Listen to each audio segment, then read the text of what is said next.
language of politics, which according to him is really the language of biopolitics. It's not the language of necropolitics.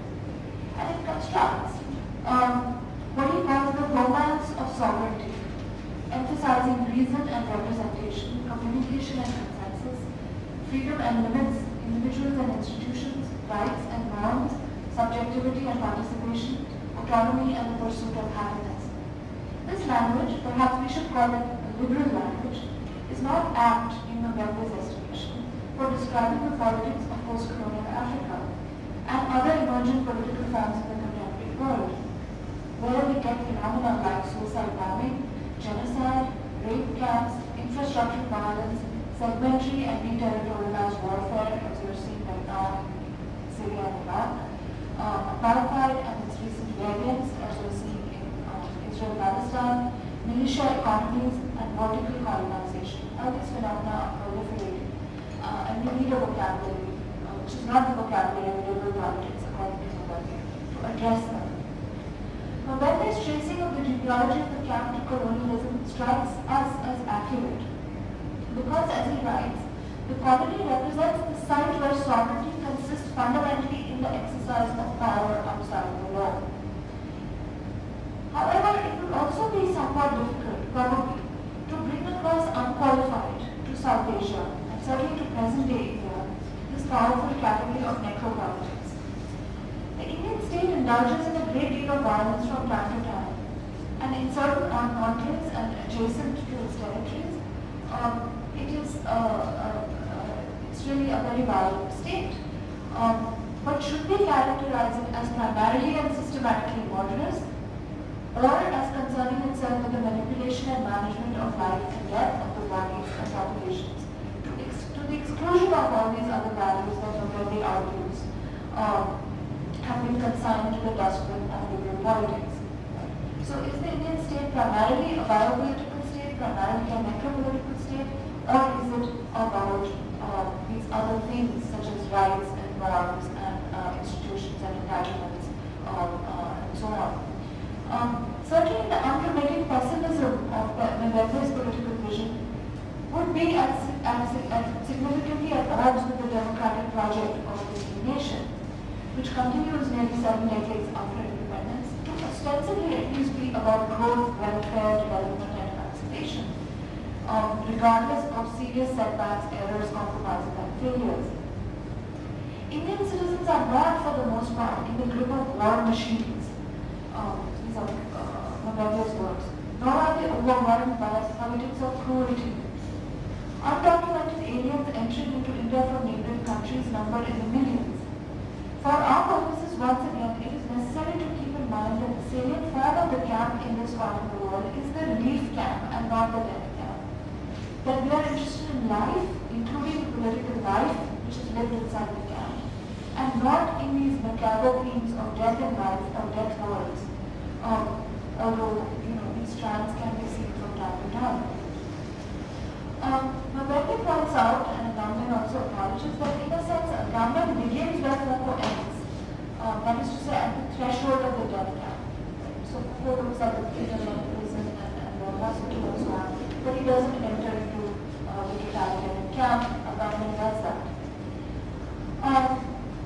For us in India, however, there is much more to be done with what I would call colonial knowledge, which is Foucault's subject, rather than with Nazi knowledge, which is Agamben's subject. With the technologies, institutions, disciplines, and apparatuses of biopower, rather than with those of necropower, and with the refugee rather than with this living there of Homo sacer, with the camp, therefore, more in its approximation to an emergency ward than to a death factory. We experience and observe state authoritarianism against our political rights and liberties, pockets in India, which are actually quite large, where there exists the state of emergency, for example, through the Armed Forces Special Powers Act, low-intensity conflict along several of our international borders, movements and encampments of internally displaced persons and cross-border refugees, and in certain parts we also see armed insurgencies and separatist political struggles. But I think it's still safe to say that for the most part, for most of the time, for most of the population and most of India, violent phenomena associated with the camp and its denizens in Europe, in Africa or elsewhere remain the exception rather than the norm. Of course, as soon as you start thinking about a place like Kashmir, you have to think of illegal detention, custodial killings, enforced disappearances,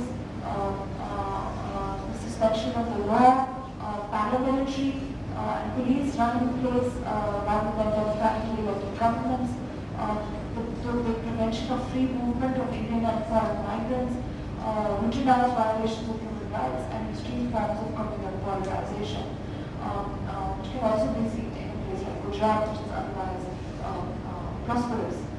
All of these occur in India, but not with the regularity and on a scale that would permit us to reasonably transplant this theory of the camp as it is into our national and historical context. We could transport it to parts of Kashmir, to parts of the northeast, to parts of Gujarat, to Naxal-affected districts in central and peninsular India.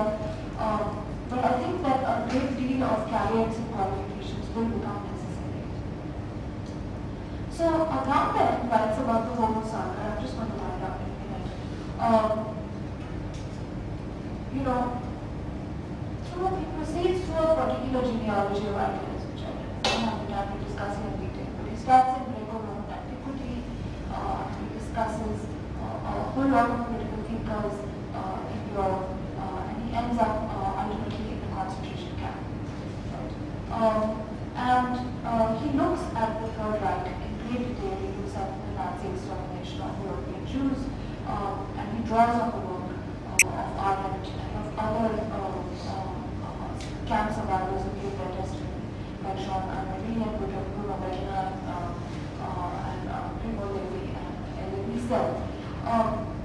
And then he comes to the state of exception, an exceptional sort of war-like situation surrounding the breakup of Yugoslavia, where you had camps in Serbia in which Bosnian and Croatian refugees were kept, and the trial of Slobodan Milosevic, and so on. So all of this, like history which Agamba uses, has reference to the deep and recent past of Europe. And it cannot be transposed out of there because it yokes together a certain history of ideas and the fate of certain communities like the Jews within patterns of violence which do not appear per se in other parts of the world. So, for example, a different example, not in Europe, you could take the case of the Hutus and the Tutsis in Rwanda, the Rwandan genocide. Again, a very particular history, a very particular context, and you can take something away from it, but not beyond the point. So I would say that even if we started looking at the camp in India through a history of colonialism, from the time of the British Empire and the creation of plantation economies in which Indians participated, even if we said let's start in the Second World War and let's start with the partition of India, which created the sort of Indian equivalent of the Holocaust, still to enter into a history of these conflicts would require a genuine intellectual effort from us because we are sort of caught up in the romance of that sovereignty, right? And I myself have written a book about this. The creation of the Indian Republic is a very different narrative than from the perspective of refugees of the partition. However, this does not mean that as non-Europeans we simply cannot understand or relate to what Agamba was talking about. He talks about the incommunicability of suffering and of pain, but to the extent that is humanly possible, in as much as we all share in human life, we do understand what he means. In other words, and to conclude here, the camp in its different inflections is available to us in India. Agamba has called it the new biopolitical nomos or norm of the planet. And so perhaps we should go along and think of it as a root political form. It is the nomos of the modern, let's accept that. It is a fundamental biopolitical paradigm. But is it the biopolitical paradigm of the West alone? This is the kind of question that I'm trying to ask. And I'm labeling this point because I'm situated, like you, in an intellectual context, which is the Indian Academy, which is constantly torn between its own pre-colonial inheritance, its colonial legacy, and its post-colonial aspirations. And where making any engagement with European ideas is a fraught exercise, a ligature of self with another who is not quite another, but it's also not quite the self either. So to what Agamben calls the old trinity of land, birth, nation, and state, birth/nation, it's the same word, right? Nation, native. Agamben says, let's add the fourth inseparable element, the camp. Right? So we have land, territory, we have nation or nativity, and we have state, and now he says, let's add number four, which is the camp. We in South Asia must deal with this quartet as much as your, whatever the differences in our respective and occasionally related histories of power, violence, law, justice, nation, state, living, dying. The camp is the dislocating localization of our friends. It is the hidden matrix of politics in which we are living. And he has laid bare this hidden matrix, this camp, brought the camp out of the places in the heart of the city or of the borders between nations where it hides in the light. So now that it is no longer hidden, we also, I'm not trying to argue, cannot hide from it and we must confront it. So I'm just going to stop there today, and tomorrow I want to continue looking at examples, histories, genealogies, and translations which are possible within the South Asian, within the context of the Indian state. Thank you so much.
These homo sapiens composed, they are the skills of them, for instance. And the rule of law rule of exception, the state of exception is the rule of law within the game. Now she is very beautifully described, academically described so many variations of catch, the reasons for the growth of cap, and the various interpretations of the cap. But the main argument which she is trying to find out is that cap is becoming a reality in today's politics, and we should try to conceptualize it in a different way. And for that, we may require some vocabulary, we may require rigorous epistemological exercise or whatever we want to do, but it has become a reality, and we cannot ignore it. We can ignore it on our own parent, because for political theory now, cap is gradually becoming an important concept. That is what she wanted to arrive at. Now it is open for discussion.